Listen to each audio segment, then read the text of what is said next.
I'm going to toss one last question because we've actually gone. I wish I had hours and hours with you, gentlemen. Singapore. This is from at X Peanut Gallery X. Singapore just gave $6 million to 15 tech startups. We obviously can't afford that, but how can government help tech startups? Sure.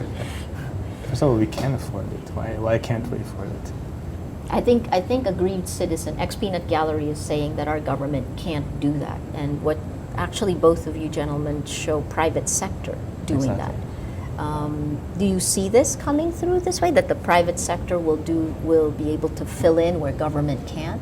Yeah, I think it's all done by example, right? So it takes that first startup that kind of shows a success story. Yes. And then investors get an appetite. They're like, oh, actually, there's liquidity here. We can make 30x on our money in 3 years, and it's driven by that, right? And then investors, okay, they get a little bit more, maybe they feel a bit more safe. They push a few chips into the market to test, right? They may do a seed fund. We're seeing that already. There's, Ideaspace, there's Kickstart here. Yes. Those guys are trying things out, right? Then out of those, 20, 30 companies, we'll see 2 or 3 successes. And then more entrepreneurs will be enticed to start companies, more investors coming to the market. It's a bit of a loop. Actually, when it comes to the government's role in the startup ecosystem, I think the best thing for the government to do is not to give money to the startups, because they should find their own money somehow. They shouldn't be relying on the government. I don't believe in handouts from the government. That's not sustainable. But what the government can do is to stay out of the way of the startup's growth. So, and then if they really, really want to help, they can make it a little bit easier for them to incorporate a company. I've heard stories that incorporating a company here is actually pretty difficult. Oh yes. And in a country like Chile, I think you pay $20 and then in another day or two's time, you can create a company. In America, to create a Delaware C Corp, it takes at most 3 to 4 days. I think Singapore as well. A day in Singapore and $1 Singapore dollar. One Singapore, you know what? This is why so many companies are starting in Singapore. They have very good policy, very good tax policies, and they usually stay out of people's way. And as long as you remove the friction, yes, startup people were very good at figuring things out. Everything else we can figure out. What do you do with corruption?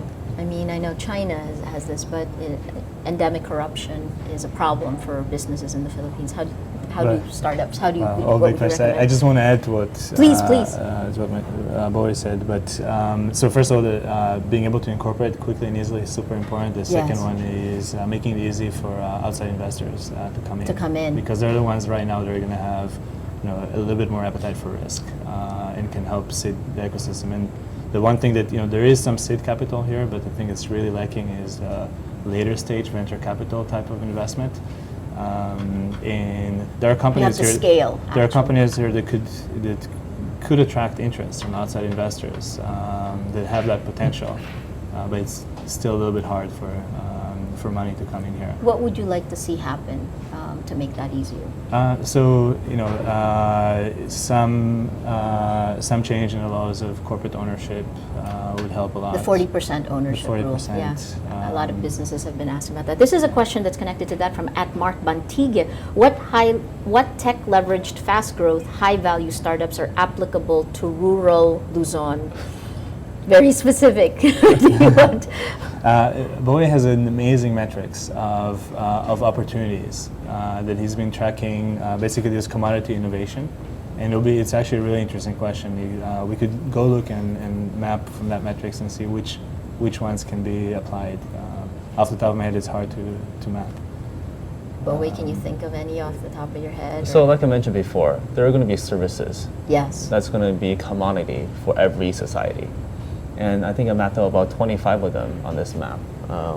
Basically dating, getting transportation, these kind of things. It's going to be very basic. And you can look at how saturated they are in the market already and what's open. So you take what's open and multiply it by the number of population and then the average income, and you can figure out what kind of opportunity is in each one of these spaces. I try to make it so it's very easy to see how big the opportunity is, and for 2 reasons. Number one, I want the entrepreneurs to take a look at that and say, oh my God, there's a really simple model that I understand. I can I can try to replicate, and there's a very big market in that. And number two is to show the investors, hey, this is a business model that you know works. You understand very well. You have seen it work in other societies, but it's not here in the Philippines. Yes. Maybe I can invest in this. So, seed both of these, and hopefully can drive the entrepreneur activity in this place. Please, Ron. I'm going to add to that actually. I mean, one answer I can give is actually, this may not be an existing model. Like the really exciting thing is that a lot of these models are going to serve these peripheries. They're not here yet because the guys in the valley, they're thinking about solving problems of people in the valley, and Yes. people here people in the province, they have other issues. So the only people that are actually qualified that are going to create this innovation are the people who are already here and who are understand living with the problems. Exactly. Yes. So you may think of something that no one else had thought of before. It actually has a huge market, not only in the Philippines, but across the world, like in Indo, China, Myanmar, Thailand. To add to that, Go. so I actually like that a lot. It's still in the same premise. There are things that you need, commodity, but you have to really adapt to the local market. For example, people need to find out search, right? But in a country like India, where there are 1.2 billion population, only 100 million of them are on internet. How do you serve internet to the rest of the country? Yes. So there's a service, it's called Just Dial. It's like a Google on a telephone. So you can call them and say, hey, I want to buy a rose for my girlfriend. I'm on this street corner. Can you tell me what the price is? And they will go and search for the information, the call around, and they will have the best buy call you back. I mean, that's totally adapting to local market. And people from Google, they would never think to do that solution because they don't understand that. But people locally, they understand that people are using these local feature phones and they don't have access to internet. This is their access to internet. And they create that solution. Now the company is I think $700 million company.